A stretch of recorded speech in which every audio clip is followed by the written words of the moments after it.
Hello and welcome to my channel. My name is Freydis, I'm in Eastern Norway, and in this video I will be sharing all the stuff I've been knitting on for the last couple of months. To start off with what I'm wearing, this is my first finished object. So much cat hair. This is the Valkyria cardigan by Sjösvärd. I am low-key obsessed with this design. I want to make it in all the yarns, all the fibers. But this one is knit in Rauma Vams, which is a bulky weight rustic Norwegian yarn. The color is, where are my notes? 417. Vams is a bulky weight yarn, which is a little bit heavier than what is recommended for this pattern. But I don't find that it looks too stiff or bulky. I think it looks quite nice. The fit in the back isn't the best. I could have added some darts to just make it a little bit more form-fitting, but I've decided to leave it as it is because it's not that bad either. I have another example later which is way worse. I'm also not super thrilled by my choice of buttons. They will probably be replaced in the future when I can find some better buttons. I also regret not spacing the top ones out evenly.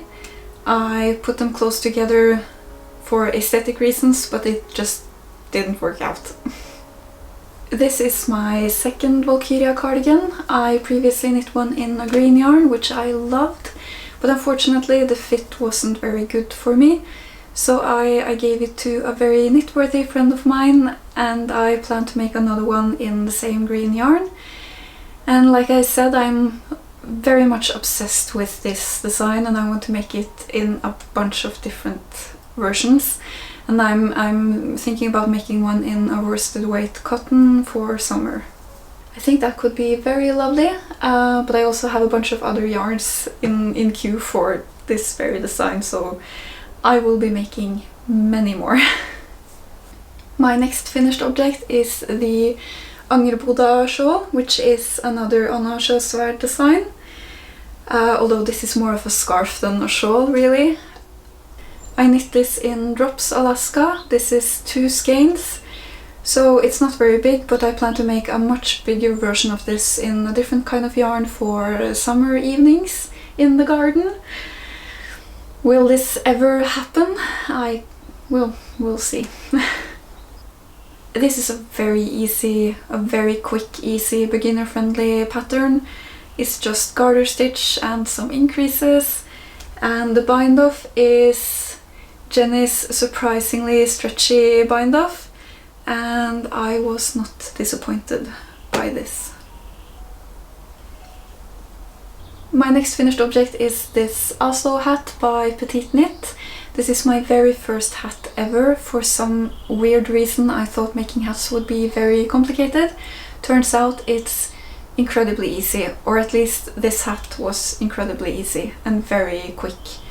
So the most complicated part of it is that it has a double brim, which is knit. So you basically knit X amount of centimeters in the round and you fold the fabric up onto itself, and you knit the stitch on your needle together with the corresponding stitch on your cast-on edge, and you knit those two together.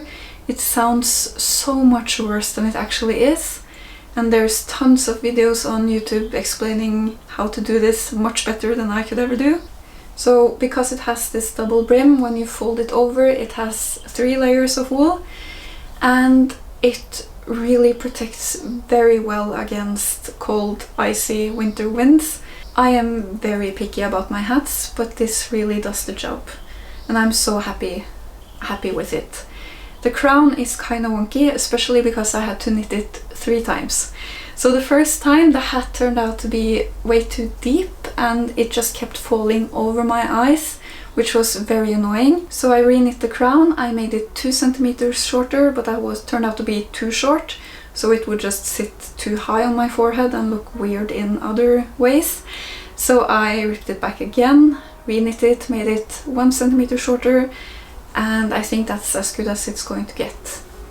All in all, I'm very pleased. I've been getting so much wear out of it.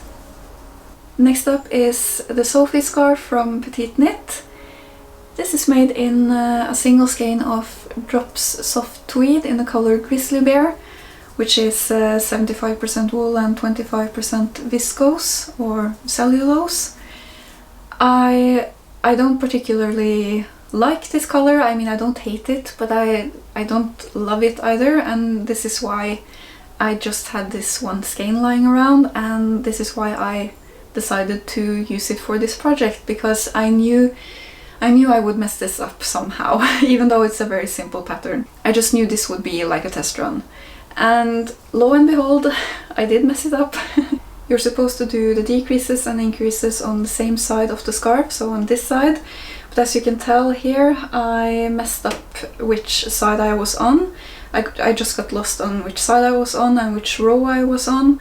So that's why it's wonky right here. And also because I kept messing up how many rows I had knit, I ran out of yarn, and so I had to just bind it off very abruptly without the nice I-cord edge. So yeah, this scarf is kind of a mess, but it's okay because the plan is to use this in the garden for those cold spring days when I'm rolling around in the sand and mud, as you do. Or if I have to paint a cold room, maybe, this could also happen. So this will just be like a work attire scarf. I won't care if I accidentally ruin it somehow. Next up we have the World's Simplest Mittens by Tin Can Knits, which is a free pattern, and they absolutely live up to their name. They are very, very easy to make. The pattern has instructions for pretty much any size and any yarn weight, so it's really great for getting rid of some leftovers. Here I knit these in Drops Karisma. I wanted to use up some of my single skeins, so that's why I've been combining them in different ways. I made 2 alterations to the pattern. On the brown one I made the cuff much shorter, just so I would have more brown yarn for the rest of the mittens. And the other little thing I did is that I added a buttonhole to every mitten, so that I can use my phone without removing the mittens. And I don't know if this is a very common thing to do, but I thought it was brilliant. I saw the tip in a Norwegian Facebook knitting group.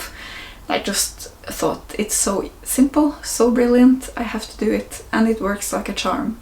So I'll be doing this to every single mitten I make in the future. I was so pleased with my Oslo hat that I made another one. This is knit in Pickles Mjuk Merino, which means soft merino, in the color mahogany.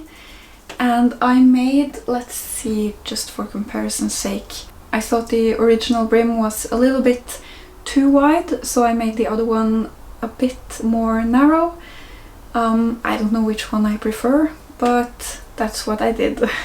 This one also looks much better in the crown. I don't really know what the difference is, but here we are. So this is 2 skeins of Pickles Mjuk Merino, and then I had another skein left over. So I decided to make another Sophie scarf from PetiteKnit.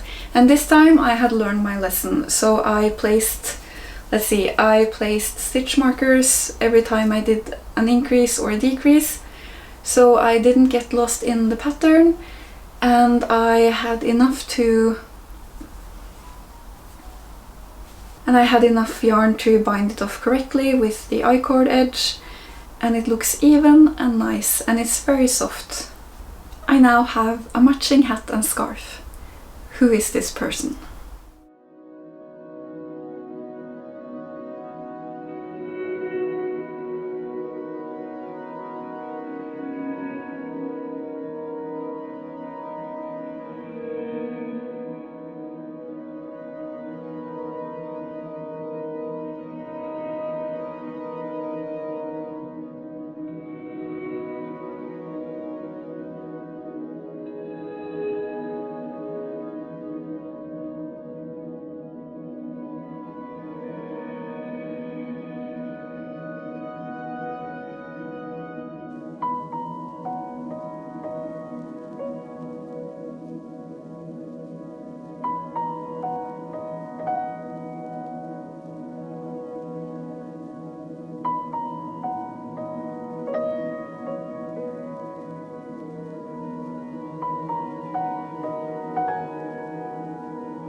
And now for my works in progress.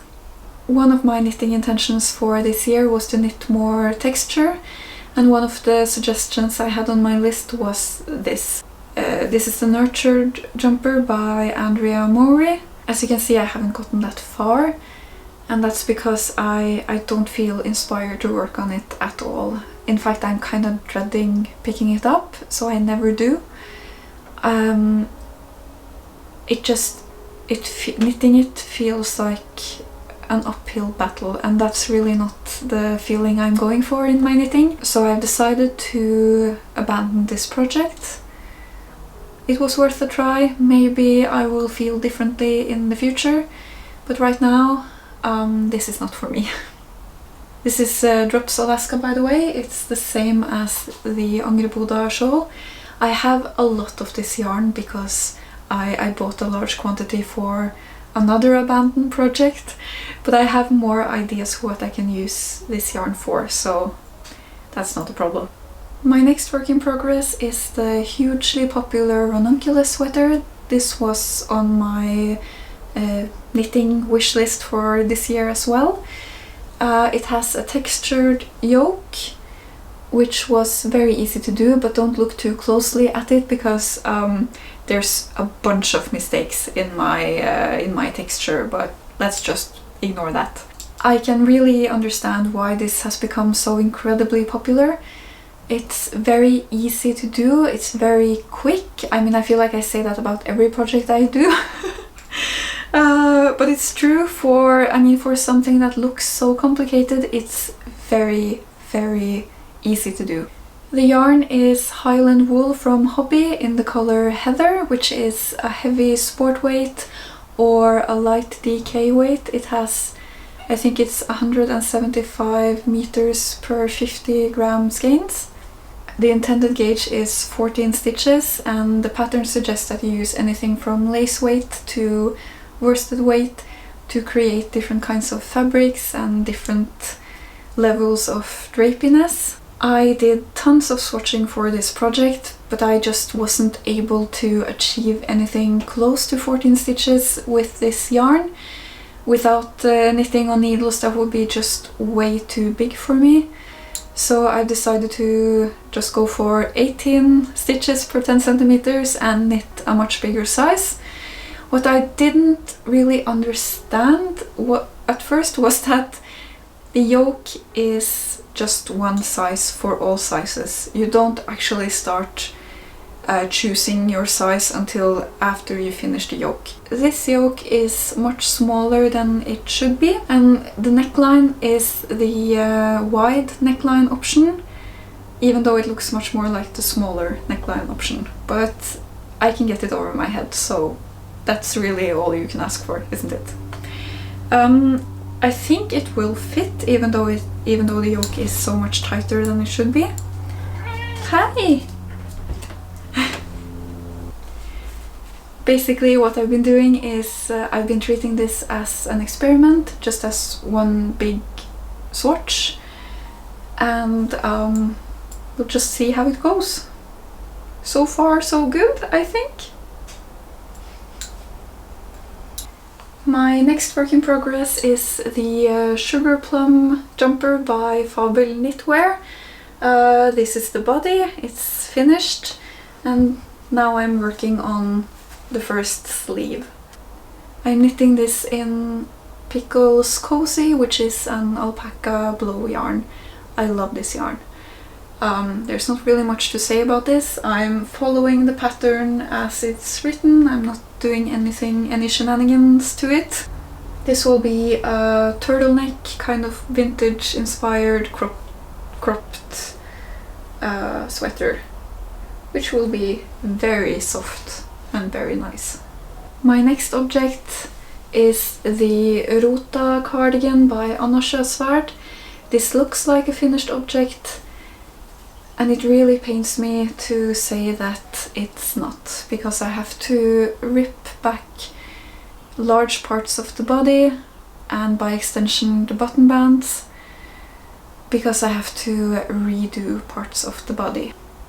it's just so loose in the back. It looks really bad. It's not very functional because all the warmth is escaping. The issue is that, first of all, I should have added some darts in the back to make it more form-fitting, but I should also have knit the ribbing on a thinner needle on a different material. So I knit the cardigan on 3mm needles, and I did the ribbing on 2.5mm because that's what I had. I didn't have anything smaller. And the needles were metal. When I knit on metal needles that are that thin, my gauge gets very loose, much looser than it should. So I might as well have just knit the ribbing on 3mm needles. So the ribbing doesn't pull the fabric in towards the body almost at all. So the plan is to rip the body back partially, add some darts to the lower back, and then knit the ribbing on wooden needles that are 2mm thick instead of metal needles that are 2.5mm thick, because that should pull the fabric towards the body much more. So to do all of this, I also have to remove the button band, and normally I would feel very annoyed by that, but I'm actually not very happy about the button bands. I picked up too many stitches for the button band, so the button band is basically longer than the body, and the button band sort of bunches up between the buttons. Doesn't look too bad from the front, but from the side it looks a little bit weird. If that was the only problem, I wouldn't bother doing anything about it, but since I have to redo them anyway, at least I'm glad to know they weren't perfect. That's it for now. Thank you so much for watching, and I hope to see you again very soon.